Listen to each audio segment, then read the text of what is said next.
At our wedding reception, my husband's parents stood up and said, "This marriage will never last. He'll come to his senses soon." My husband looked away. I smirked, clinked my glass, and said, "Then you'll love the surprise waiting in your email." Their faces went pale as they opened it and saw what I had just done. I knew from the moment I met my husband's parents that they didn't like me. They didn't even try to hide it. His mother, Diane, made it clear she thought I wasn't good enough for her son. His father, Richard, was quieter about it, but I could always tell he agreed. They were old money, came from a long line of wealthy, well-connected people, and expected their son to marry someone suitable, which, according to them, meant someone from their circle.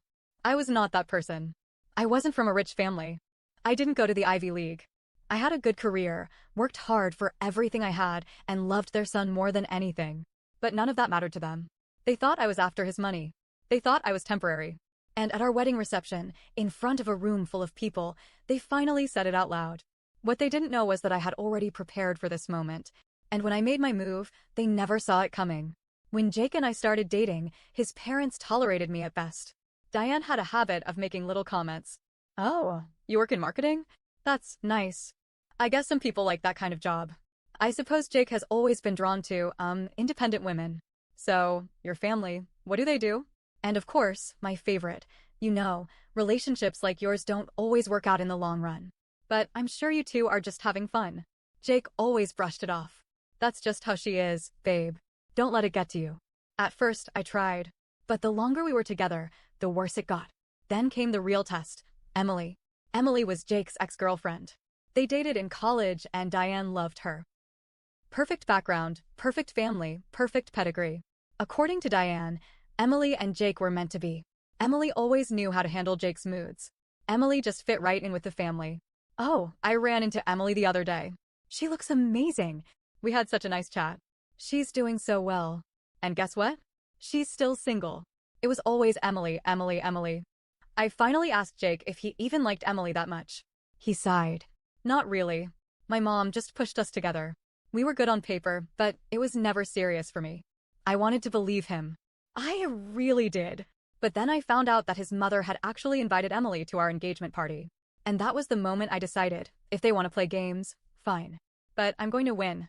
A few months before the wedding, Jake and I sat down to talk finances. His parents were old money, but Jake and I had worked hard to build our own life. I made sure that whatever we had together, we built together. So I suggested a prenup. Jake was confused at first. "Are you sure? My parents already think you're a gold digger." I laughed. "Exactly. Let's prove them wrong." So we got a prenup. A very specific one. If Jake cheated, I got everything. If he left me for another woman, I got everything. If his parents tried to sabotage our marriage, they lost access to our future children. Jake had no hesitation signing it. I'd never do any of that, so I don't care what it says. I kept the details to myself. Because I knew the day would come when I'd need it. Fast forward to our wedding day. Beautiful venue. Amazing friends. Gorgeous dress. Everything was perfect. Even Diane and Richard were on their best behavior until the reception. Halfway through dinner, just as we were about to cut the cake, Diane stood up.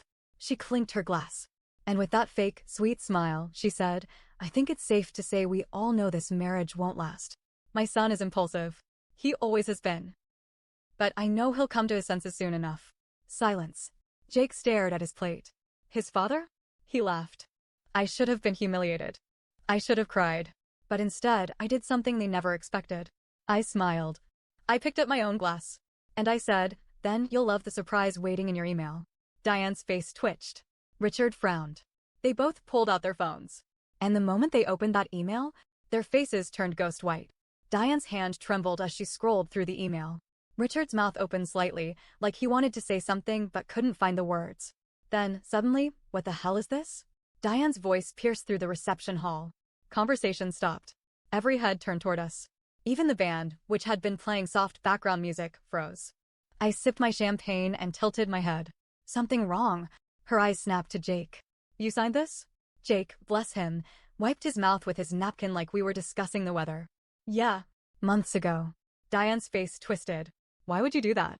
Richard, who had been dead silent up until this moment, finally spoke, his voice low and sharp. "Is this some kind of joke?" I shrugged. "No joke. It's legally binding." At this point, people were openly staring. Some guests tried to look away, pretending not to listen, but the damage was done. My new mother-in-law had just caused a scene at her son's wedding reception. But Diane wasn't done. She turned back to Jake.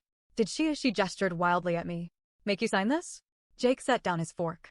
No one made me do anything. Richard's jaw clenched. This is manipulation. Diane scoffed. This is a scam. This, she waved her phone in the air. She's trapping you. And that's when I finally laughed. Because it was so typical. A man chooses to marry a woman, chooses to sign a contract, chooses to make a decision on his own, but somehow, it's still the woman's fault. I leaned forward, my voice calm but firm. Diane, if your son trusts me, why don't you? She blinked, thrown off. That's not the, and if you weren't planning on interfering in our marriage, why does this prenup bother you so much? Dead silence. A few guests gasped. Diane's face went red. Jake, meanwhile, crossed his arms and leaned back in his chair. That's a good question, Mom. Boom. Checkmate. But just when I thought I had one, the real storm began. While Diane was still sputtering, my phone buzzed. I ignored it at first, but then Jake's phone buzzed too. Then one of my bridesmaids leaned over and whispered, Emily is here. My stomach dropped. I turned to her. What? She nodded toward the entrance. And there she was. Emily, wearing a white dress. I could have left. But the worst part? Diane's face lit up the second she saw her. Oh, thank God, she muttered under her breath. And that's when I knew. This wasn't just about the prenup. This was planned. Emily walked toward us, all fake grace and wide eyes. Oh my God, I am so sorry. I just happened to be in town and thought I'd stop by to say hi. Bull. Absolute bull. Nobody just wanders into a private wedding reception by accident. And the fact that Diane wasn't even surprised told me everything I needed to know. I turned to Jake. Did you invite her? Jake looked just as shocked as I felt. Of course not. Emily giggled. Oh, don't be mad. I just wanted to wish you both well. We have so much history after all. I heard someone mutter, oh, hell no. It might have been my maid of honor. But before I could even respond, Diane stood up and pulled Emily into a hug. A hug. At my wedding. In front of everyone. Then she turned back to Jake and actually said, isn't it great to see Emily again, sweetheart? Sweetheart. Like she had just erased the last 5 years of our relationship. Like I didn't even exist. Jake stood up so fast his chair scraped against the floor. Mom, what the hell is this? Diane played innocent. What? I'm just being polite. Jake looked between her and Emily. Then he looked at me. And that was the moment I saw it. Something shifted in him. He wasn't brushing this off. He wasn't excusing it. He was done. Emily, leave. Emily blinked. Wait, what? You heard me. His voice was cold. Leave. Diane gasped like he had slapped her. Jacob, don't be ridiculous. Jake ignored her completely and turned to security. Escort her out. And just like that, Emily went from fake sweet to furious. Wow, you really let her brainwash you, huh? Jake didn't even blink. Goodbye, Emily. She hesitated, like she wanted to argue. Then she turned to Diane, expecting her to do something. But for the first time in her life, Diane looked completely helpless. Because this wasn't going the way she had planned. Security stepped forward. Emily let out a huff, flipped her hair, and stormed out. And just like that, it was over. Or so I thought. Because Diane? She wasn't finished yet. Not even close. Diane turned back to Jake, furious. You are making a huge mistake. Jake was done. No, Mom. You made the mistake. You and Dad have done nothing but disrespect my wife since the day I met her. Diane's hands shook. We're your family. We're just looking out for you. Jake laughed. No, you're looking out for yourselves. Diane narrowed her eyes. You'll regret this. And then, she turned to me. Her voice was low. Cold. Enjoy your little victory while it lasts. Then she grabbed Richard's arm, and they stormed out of the reception. A few people clapped. I barely heard them. Because in that moment, I realized something. This wasn't over. Not by a long shot. For the first time that night, the reception hall was completely silent. Diane and Richard were gone. Emily was escorted out. And yet, as I stood there gripping my champagne glass, I knew this wasn't the end. I could feel it. The problem with people like Diane? They never accept defeat. And I had just humiliated her in front of everyone she wanted to impress. But for now, I had a wedding reception to finish. Jake sat back down next to me, exhaling like he had been holding his breath for years. He reached for my hand. Are you okay? He murmured. I smiled, though my mind was racing. I'm fine. Are you? He looked toward the doors where his parents had just left. His jaw tightened. I should have done that years ago. Yes, you should have. But at least he did it now. We got through the rest of the night. We laughed, we danced, and for a few blissful hours, we let it all go. But in the back of my mind, I knew Diane wasn't done with us yet. And I was right. Jake and I flew out for our honeymoon the next morning. A full 2 weeks in Italy, no stress, no family drama, just us. Or so we thought. We had just checked into our hotel in Florence when Jake's phone started buzzing. At first, he ignored it. Then my phone buzzed. Then again. Then again. Something was wrong. Jake sighed and grabbed his phone. The moment he unlocked it, his face darkened. What the hell? I leaned over. What is it? He turned the phone toward me. I felt my stomach drop. His parents had gone to the press. I stared at the screen, trying to process what I was looking at. A news article. Headline: Millionaire's son marries woman with shady background. Family expresses concerns over sudden prenup agreement. There was a photo of me. A bad one. Taken at a weird angle, probably from social media. And the article? It was vicious. It claimed my financial history was suspicious. It hinted that my past relationships were questionable.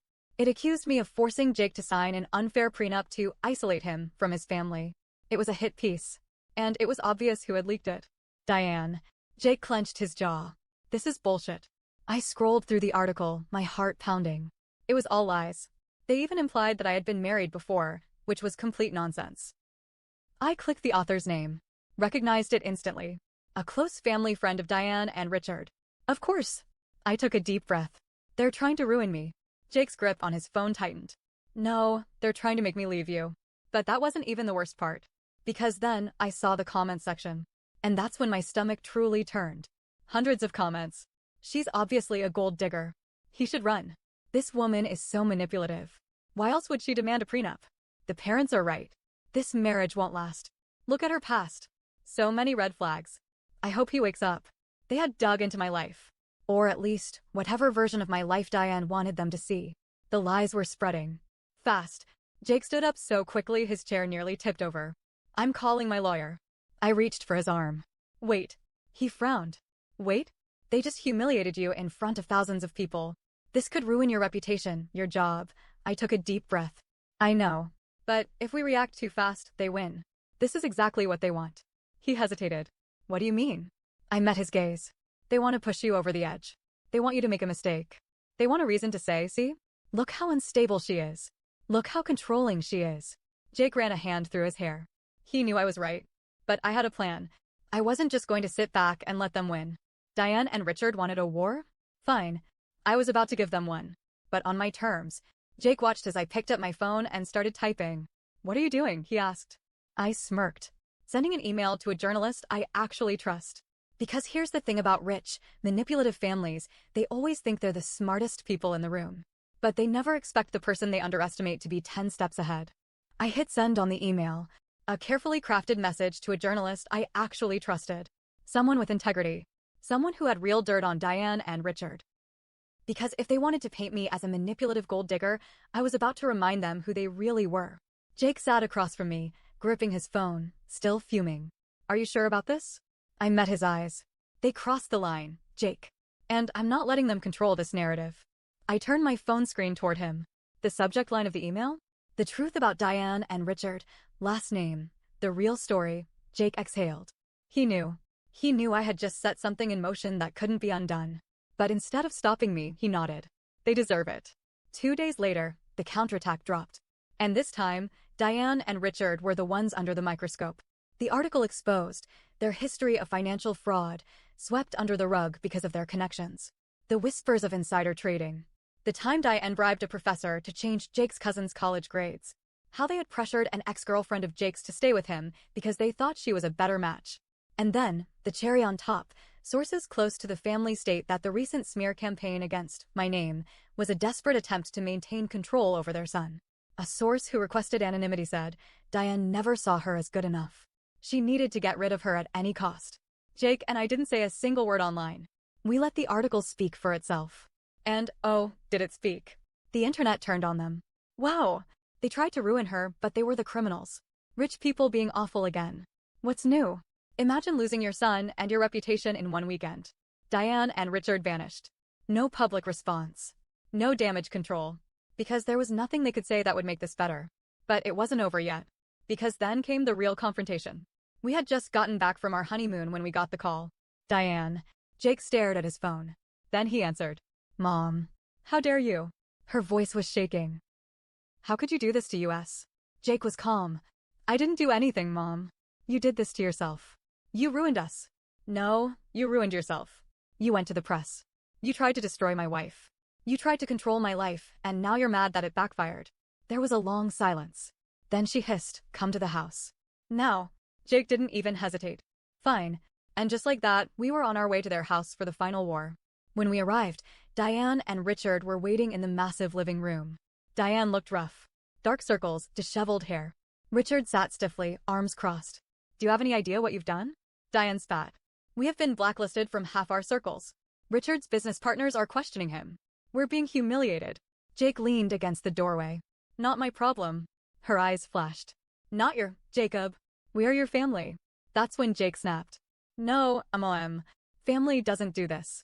Family doesn't try to ruin someone's life because they don't like who they married. Family doesn't invite an ex to a wedding to break up a marriage. Diane flinched. You have spent years trying to control me, Jake continued. You never wanted me to be happy. You wanted me to be obedient. Diane's face twisted. We were protecting you. From what? Jake's voice was sharp. From a woman who actually loves me? From a life where I'm not your puppet? Silence. Diane's hands shook. She turned to Richard for support, but he just sat there, jaw clenched. Because deep down, they both knew. They had lost. You have embarrassed this family, Diane finally whispered. Jake laughed. No, Mom. You did. He exhaled, running a hand through his hair. I'm done. We're done. If you ever want to be part of my life again, you're going to have to earn it. Until then, we're done. Then he grabbed my hand. Let's go. Diane screeched. Jacob, you can't do this. But we were already walking out. And this time, we weren't coming back. We went no contact. They begged. They sent letters. Emails. Even tried to get mutual friends to talk to Jake. But we were done. Over time, Jake healed. And so did I. Diane and Richard never recovered socially. They lost their influence. Their power. And eventually, when we had our first child, they weren't even told. Because they made their choice. And so did we. And I have never regretted it. Some people think they can control everything.